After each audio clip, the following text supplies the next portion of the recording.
Hi, Dyslexic Genius here. I'm back on the Edison Triumph for Uncle Josh. That's his nickname, and he enjoys these videos. And I'm going to go over after rebuilding the motor. This was the culprit, broken spring. So we've put new springs in and fixed everything.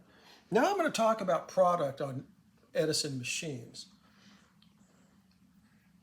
I lube the spring barrels, this drive gear and the winding crank gear with a synthetic polymer grease, green grease. The shaft, the spring barrel shaft it goes through, because you do have a little oiling hole on the spring barrel, and over here there's a little hole, but it doesn't get right in the middle in here. So I coat the spring barrel shaft with STP, and that helps a lot. Now, here comes the big thing. Most people put grease in here. They'd put green grease on these gears, these two gears. And then what happens is, I showed in a previous video about doing the felt, when you grease this gear and it hits this pinion gear, and you do it with like automotive wheel bearing grease and stuff, this gear, that grease drips right down on to the leather speed control right here. And this is what happened, and it just glazed this over and it ruined it. And video 1200 shows you how to replace this. Well, the product I use is Hootie. And this comes in a little jar, and it's a graphite grease.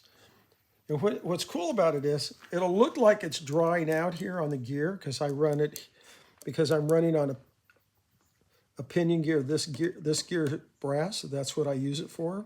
This is from steel to brass, and it looks like it dries out, but it doesn't.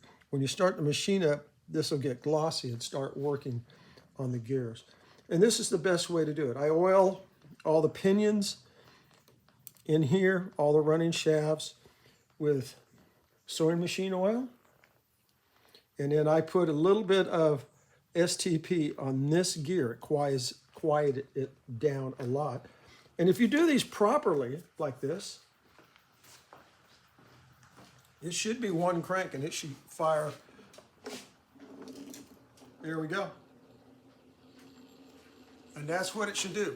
That means everything's running smoothly. The springs are free. There's no binding in the motor. And when you pick it up, it's totally silent. And that's in one crank. That means the motor starts. It doesn't mean it's going to drive the mandrel shaft and everything. You're going to have to crank it all the way up and let it run. And you should always crank your machines up all the way and let them run all the way down when you're done playing.